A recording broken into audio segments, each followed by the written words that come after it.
You better watch out if your enemy's a road ahead of full prophecy to be the greatest beast the world has ever seen. I feed him every day like the bones clean. I feed him all the hate and he grows me, and he gets claws real big, pissed off quick. And if you cross him, you might. Hey guys, welcome back to Hursty's Garage, and today I'm going to be reviewing this little guy right here, which is a smart screen by LAMTTO. And so I'm going to be unboxing, reviewing, and just giving my general thoughts on this thing. So you don't want to miss this. Stay tuned and let's get going. Okay, first things first, LAMTTO packages these things awesome. Nice thick bag, and then when you pull it out, you got nice packaging, tells you exactly what it is, smart screen, and it sounds like your nut's not moving whatsoever. Then once we take this outer cover off and open up the box, you got plenty of padding and everything looks to be in its own nice little cubby.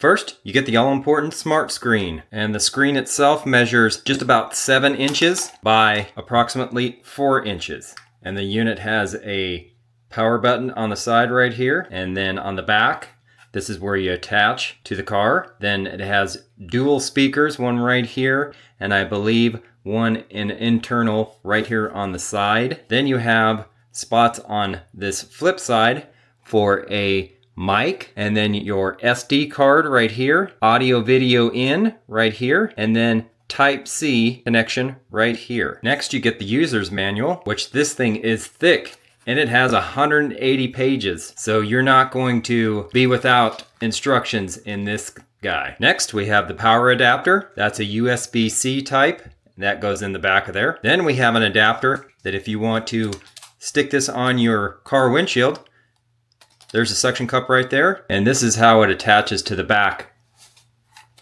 of those grooves right here. Then they give you that auxiliary cable, dual sides, a 3M adhesive base to give you a nice smooth surface. This can go on your dash if you don't want to mount the suction cup on your window. Then another cool little adapter that you can stick on your vents or something like that that attaches right here, and you don't have to use this right here adapter. And this one has a magnet on there so you can attach securely like this.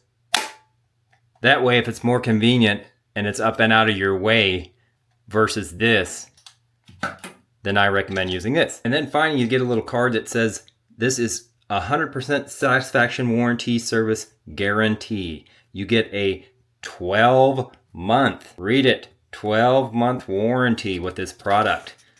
And if you want a extended 24-month lifetime support or more professional support, you can get that also. And all you'd have to do is just scan this little QR code right here, or get on their email, dc@umail.com, which I will put a link in the description down below. Okay guys, like I said, the install of this is very simple. The way you do it is, and I think the preferred method is this little guy, the magnet. You take this, there's a little screw button right here. You gently turn it either in or out, and it moves this little piece right here in or out. Then you take it, slide it in and over a vent of your choice, and turn the knob to tighten it down. And voila, you've got a nice stable surface. And the cool thing about this is you can either mount it vertical or horizontal. Now turning on the smart screen is as easy as plugging in the USB port with the USB-C cigarette lighter adapter, and then hitting the power button, which is located on the bottom right here. Your first prompt is to please select which language you use. I am in English, so I hit English, and bam, this is your home screen. So let's go over what you get on the home screen. All right, taking a look at your home screen here, you've got where you would be normally playing music. It comes up right here, and it shows exactly what you're playing. And then, of course, you can start it. There's nothing on here, but that's the way you do it. And then you can fast forward, of course, then turn left. And you got this nice little beep that tells you that you're actually hitting the button there. Then you have CarPlay, and of course it asks you to confirm if you want to do CarPlay, but I'm not going to do CarPlay because I have an Android Auto. So I'm going to be showing you that. And it goes to that screen if that's what you want to go do. Then you have Android Auto, which I'll show you here in a second how to connect, but that's the way you would do that. And then you would hit confirm, and then it tells you exactly how to do that like it does with CarPlay. Or you can choose it on this screen right here. And it goes down the list of CarPlay, Android Auto, AirPlay, SuperLink, and Bluetooth music. But back on this home screen, then you have AirPlay, which goes to CarPlay, and that's only for the iPhone, and I don't have that, but it's the same process. You hit confirm, and then it will give you a password to link up to the smart screen, and you can do the same thing. Then you have SuperLink, which that is if you want to link your phone screen to the smart screen, and you would do that here, and it again gives you a link to process this through your phone to the smart screen itself. Then on here, next, you have the audio output, which this is right here. You can choose whether you want to listen to music or whatever you're doing with the phone through the built-in, like I told you before, 2 speakers on here. On the back here, you can listen to that, which it says the sound is played by the speaker of the machine, or you can do through your phone, Bluetooth audio, and it says please use your phone to connect to the Bluetooth of the original car stereo, support mode, CarPlay, and Android Auto, SuperLink, Android. Or you can listen to FM, and that goes through the stereo speakers. Or you can do aux in, and audio is output from the aux, adjust the volume on the original car. Then you have a settings mode, and in the settings mode, you have a reminder tone, and you can hit that. You can either turn that on or turn that off. Right now it's on. That's where you get the little beep. Then you have a screensaver mode. This right now it's turned off from the factory. You can have it on for 10 seconds. We'll hit 10 seconds, and I'll show you after you wait 10 seconds, it will come on. And of course, it shuts it off so it doesn't allow the screen to get very hot and stuff, which is nice. But we'll take that off for now. Then it has auto dimming, which auto dimming right there, you can turn that off or on. Night brightness 25%, start time, end time. So that's pretty cool. Then you have driving position, left rudder, right rudder, language, and you can again choose your language if you didn't choose it at the beginning or you chose the wrong one. And it has several to choose from. Then assistive touch, and you can turn that on or off. Right now I have it on. Then you have clear connections. Do you want to clear the connection records with the phone? Bluetooth Wi-Fi cast. You can either confirm or cancel. Then you have service.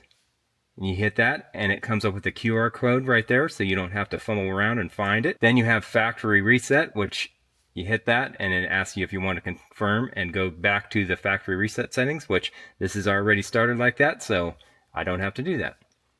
Then you have software update. Then it shows you how to connect to the internet and download their software to upgrade to their software update. And then you have firmware version, and that just gives you all the information on your firmware. Then below you have power off screen, which just shuts it off if you don't want the screen on, like say for nighttime driving and stuff like that. Then you have brightness, and you can choose to go turn it up or down. Then you have the little cell phone app there where that gets you into, like I said, you can choose CarPlay, Android Auto, AirPlay, SuperLink, or Bluetooth music right from this screen right here, and it shows you how to do it from right here. Then you have that little button right there that automatically gets you to the speaker, Bluetooth audio, FM, or aux positions. And last but not least, and the coolest feature, is that screen rotation. Right now I have it in the vertical screen rotation, but if you want to mount your screensaver this way and do it horizontally, this is how you would do it, and then you hit confirm. It says, do you want to switch to landscape screen? After confirmation, the machine will automatically reset and restart and take effect, and it will start it in the horizontal position. So let's do that now.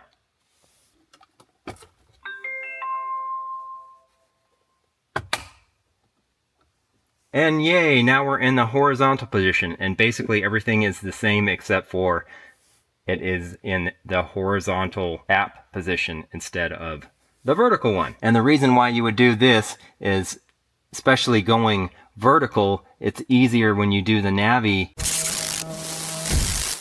Connecting to Android Auto is super easy. All you do, open your phone, go to Bluetooth, hit Android Auto, the app on there. It will say, turn on Bluetooth on your Android smartphone and select to connect the device T86B-C1DC. There it is right there. I click on that. It's pairing, Bluetooth pairing request, pair. Done. Then it automatically switches to your Android Auto screen where you have your Navi screen, where you're at, and you have the following choices down here, just like any Android Auto device. And to get out of this mode, you just hit this little corner button right here, and it will go back either to your home screen,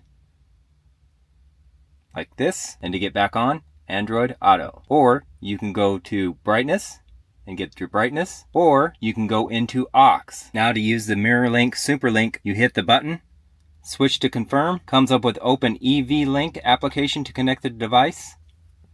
You go to your Bluetooth, download the EV link from your phone and hit install, and you can start now and it will mirror your screen. And of course, what's cool with Android Auto is you can use voice assistant, Google Assistant, and find something hands-free. Google, find Walmart.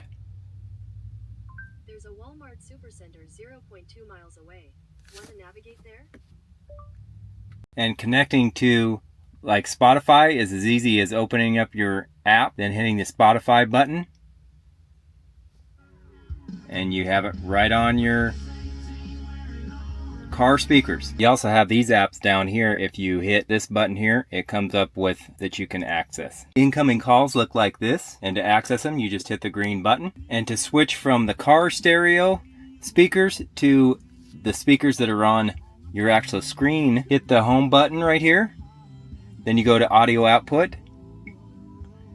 and hit speaker right here, and then hit confirm, and it switches to the audio on your speaker system.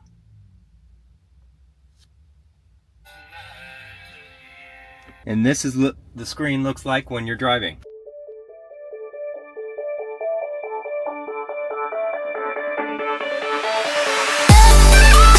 So guys, that was it in a nutshell. And of course, I'll put a link down below where you can get yourself one, because these things are pretty cool. It's designed very well, and HurstysGarage gives it a thumbs up because it actually works like it should, and I didn't have any problems with it. So thanks for watching. Leave a comment down below, don't forget, and let us know what you think about this thing, or if you have any comments, questions, or concerns. So I guess this is HurstysGarage. We'll see you in the next one. I'm out. Peace!